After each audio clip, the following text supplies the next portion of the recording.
This is the Brownstone Center News Update for Monday, June 16th, 2025. Amid an escalating conflict between Israel and Iran and global uncertainty around trade, world leaders arrive in Canada for the Group of Seven summit.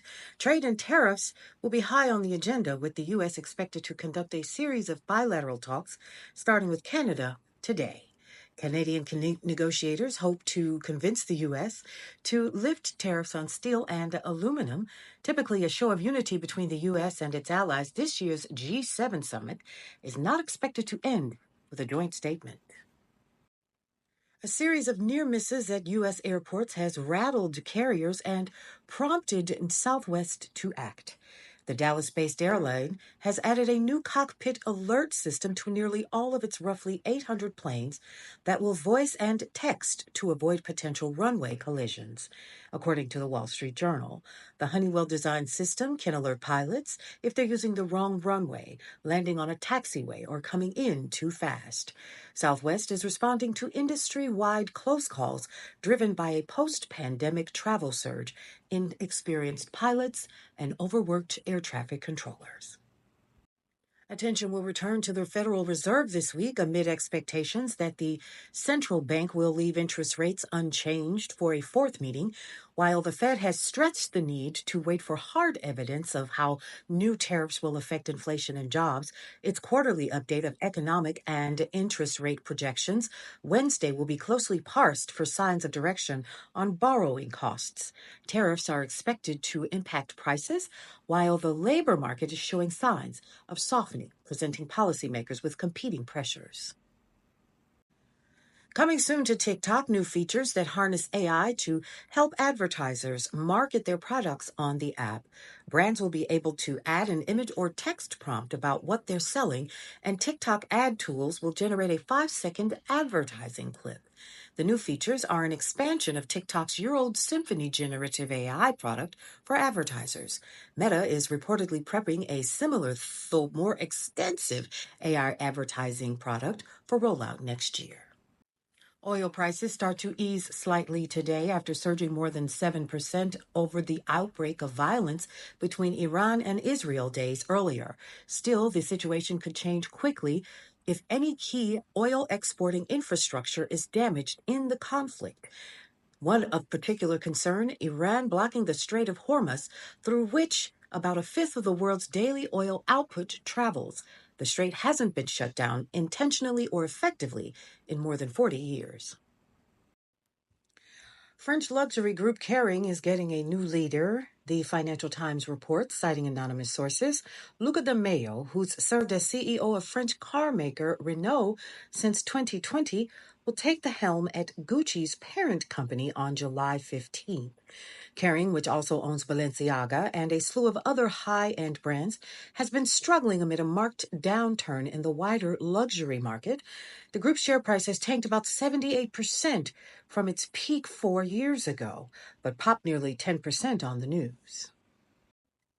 Roku and Amazon will join forces to create a digital advertising partnership covering more than 80% of U.S. households with connected televisions.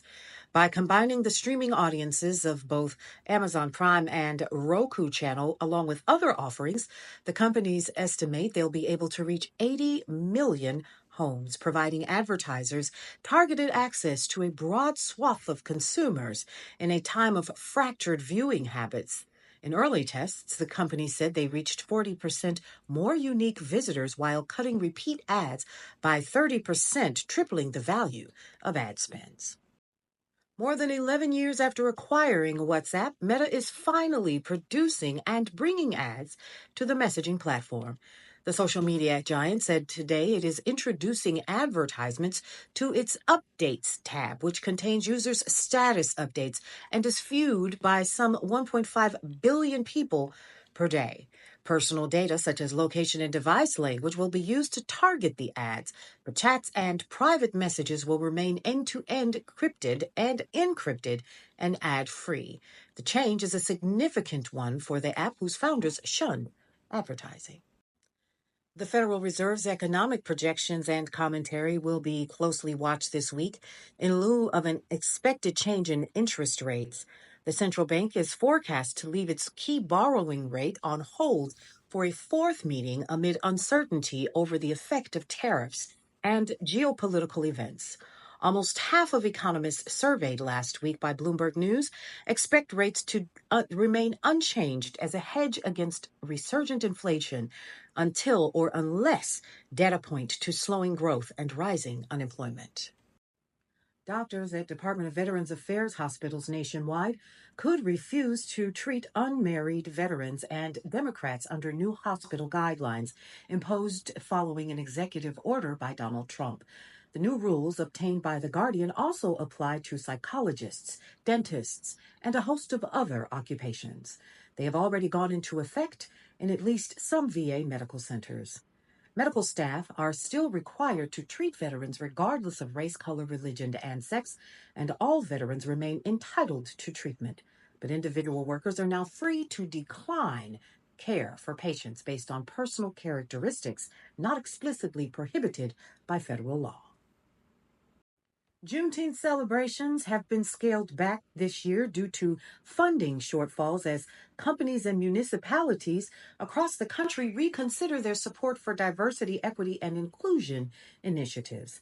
Canceled federal grants and businesses moving away from so called brand activism have hit the bottom line of parades and other events heading into Thursday's federal holiday, which celebrates the end of slavery in the United States.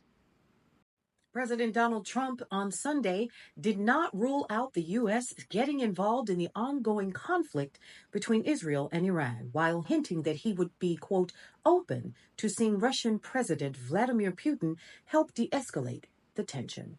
In an interview with ABC News, Trump left the door open for the U.S. to enter the fighting, clarifying that it is not currently the case. For more news and information that you can use, head over to brownstoneworldwide.com along with daily deals and coupons throughout your day.